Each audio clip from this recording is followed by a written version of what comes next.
BlackRock has changed up its Bitcoin spot ETF, and our investors dumping their Bitcoin for this one altcoin. This is your Altcoin Buzz News.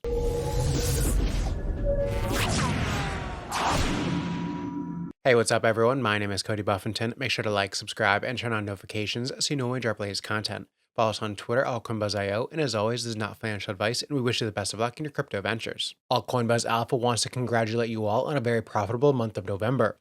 Bitcoin rallied past $35,000, is now hovering around 44. On November 4th, we published an alpha report and mentioned the Bitcoin targets. As we had a target in mind, we planned our November strategy meticulously, and we all achieved our targets. We had overall 61% profit in Bitcoin, 2x profit on 6 of our portfolio coins, 3x profit on our gem calls, 3 to 5x profits on 4 IDOs, and $1,800 profit on buy and sell calls. Join Altcoin Buzz Alpha for only $15 a month and get an 8% discount on yearly subscriptions. Check out the description for more details. Bitcoin speculators panic sold as the Bitcoin price corrected towards $40,000, according to on-chain analytics firm Glassnode. Glassnode shows short-term holders offloaded more than $2 billion in Bitcoin on December 12th alone. Bitcoin saw its biggest single-day drop of 2023 this week, one at which point totaled 8.1%. Glassnode reveals that short-term holders, which constitute entities holding Bitcoin for 155 days or less, sent $1.93 billion worth of coins to exchanges on December 11th, followed by another $2.08 billion the day after. The last time single-day selling pressure passed the $2 billion mark was in June 2022 as a reaction to the impending collapse of the blockchain firm Celsius. In a December 12th post on X, James Van Straten, research and data analyst at crypto insights firm CryptoSlate, noted the significance of this week's short-term holder movements, saying the biggest short-term holder sell-off in Bitcoin yesterday since Luna eclipsed last week's sell-off. $2 billion in total with $1.1 billion in loss. That is for anyone who bought between December 6th and December 13th, most likely retail after seeing Bitcoin up 150% year-to-date. Glassnode flagged multiple on-chain indicators suggesting that short-term holders may have had their fill of the bull market for the time being. Profit taking around this month's 19-month highs near $45,000 was meaningful, and researchers added that potential saturation of demand or exhaustion may be in play. The last Bitcoin will be mined in the year 2140, and odds are high that none of us who are living right now will live to see that day happen. And how will you pass along your crypto if something happens to you? What if, like most of us, you're the only crypto user in your household? How do you ensure those assets get to your loved ones? Most of us don't think about these questions, but one decentralized data storage provider is thinking about it and how to manage private keys for inheritance and estate planning. So today we introduce you to our partners at the decentralized privacy data storage service of Serenity Shield and its flagship StrongBox service. Think of it as the Dropbox for Web3 and more. Serenity Shield is in the Web3 infrastructure and decentralized storage part of the market. When you create your own StrongBox account, what you're really doing is minting an NFT that holds the keys and metadata for your StrongBox and reserving your space within Serenity Shield's network. The company has a big emphasis on crypto estate planning for retail users like us.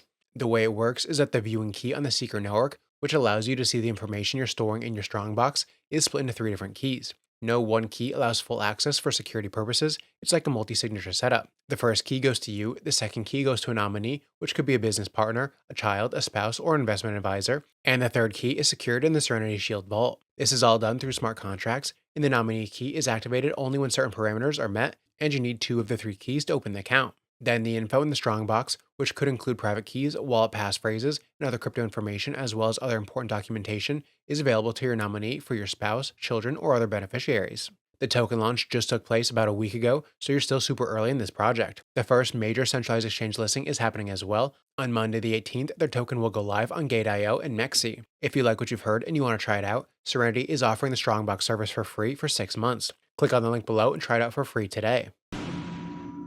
Blackrock has revised its spot Bitcoin ETF application to make it easier for Wall Street banks to participate by creating new shares in the fund with cash rather than just crypto. The new in-kind redemption prepay model will allow banking giants such as JP Morgan or Goldman Sachs to act as authorized participants for the fund, letting them circumvent restrictions that prevent them from holding Bitcoin or crypto directly on their balance sheets. If approved, the move could be a game changer for Wall Street banks with trillion-dollar balance sheets looking to get involved, as many highly regulated banks can't hold Bitcoin themselves. Under the revised model, authorized participants, or APs, would transfer cash to a broker-dealer, which converts it to Bitcoin before storing it with the ETF's custody provider, Coinbase Custody in BlackRock's case. The new structure also works by shifting risk away from the APs and placing it more in the hands of the market makers. BlackRock said the new model also offers superior resistance to market manipulation, which has been one of the primary reasons the SEC has repeatedly denied all prior spot Bitcoin ETF applications. Additionally, BlackRock claimed the new ETF structure would strengthen investor protections, lower transaction costs, and increase simplicity and harmonization across the wider Bitcoin ETF ecosystem. The SEC must make a decision on BlackRock's application by January 15th, with a final deadline scheduled for March 15th. Meanwhile, ETF analysts predict the SEC will issue a deadline on several pending spot Bitcoin ETF applications sometime between January 5th and January 10th. The Celestia network will integrate with Polygon's Chain Development Kit, or CDK, sometime early next year, according to a December 11th announcement. The integration will provide an easily pluggable component for Polygon-based networks to use Celestia for data availability. The announcement claimed that transaction fees could be reduced by more than 100 times if networks stored compressed transaction data on Celestia instead of Ethereum. The integration, coming in early 2024, will simplify this choice, providing this option within the Polygon CDK software itself. Polygon co-founder Sandeep said this is the broadband moment for Web3, the ability to launch a high-throughput ZK-powered Ethereum Layer 2 as easily as deploying a smart contract will do for blockchain adoption what high-speed fiber did for Web2 applications. Polygon CDK software allows developers to create new blockchain networks that are part of the broader Polygon ecosystem. It's currently being used by OKX, Aster, Canto, Gnosis Pay, Palm, and IDEX. According to Circle CEO Jeremy Allaire, Bitcoin's appeal among investors is rising as both the store of value and a hedge against the world going to hell. Yeah. What do you think it's an indicator of? Sure. So a couple things. So the first is digital commodities are here to stay. And that's just, we have this new thing, digital commodities, they're here to stay. And they will be valued differently. Gold is differently valued than oil, is differently valued than copper, right? So there will be these digital commodities. Bitcoin specifically is the sort of largest digital commodity asset. Right. And I think in the minds of many of the people who are investing in it, this is a risk hedge asset. Mm-hmm. It can be correlated to availability of money supply, but it also can be uncorrelated. So it doesn't fit every box clearly. And I think you're hearing from sovereigns, from the Ray Dalios of the world, the Larry Finks of the world, others, that they believe that in a complex geopolitical environment, a complex macroeconomic environment, this is an asset that one should have some exposure. But we should not think of it as a currency. I mean, certainly by the way, do not. you're more in the currency camp in terms of what you do. Correct, yes. So digital dollars that can be a strong store of value medium of exchange that have all the powers of the internet. That's what dollar stablecoins do. Huge innovation.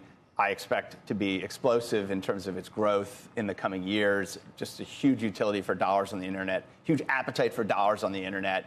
That's a very big thing. And that's distinct from people who want a currency hedge, so to speak, or a store of value hedge against the world going to hell. When speaking on Bitcoin specifically, Allaire acknowledged Bitcoin as the largest digital commodity as an asset class that's here to stay, alongside physical variants like gold and silver. He does not, however, view Bitcoin as a currency, believing digital dollars will continue to lead. The Synthetix community has approved the governance proposal SIP 2043, marking the end of inflation for the SNX token. This change is a significant shift in the protocol's economic strategy, moving from inflationary measures to a model focused on token buybacks and burns. The termination of SNX token inflation signals a new phase for Synthetix. The inflationary model was originally implemented to foster liquidity and growth within the platform. However, the Synthetix team has observed a decrease in the effectiveness of this approach as a stimulus for the protocol. In response, they're now setting their sights on using trading fees to fund the buyback and burn of SNX tokens. This strategy reduces the overall token supply, potentially increasing the value of remaining tokens. Synthetix operates liquidity pools with a total value exceeding $890 million. These pools are active on Ethereum and Optimism, underlying the protocol's broader reach within the DeFi ecosystem. The SNX token rallied 27% from $3.79 to $4.83 between December 9th and December 11th, even while Bitcoin was having a correction. That's it for our Altcoin Buzz News Update. I'm your host, Cody Buffington. Thanks for watching.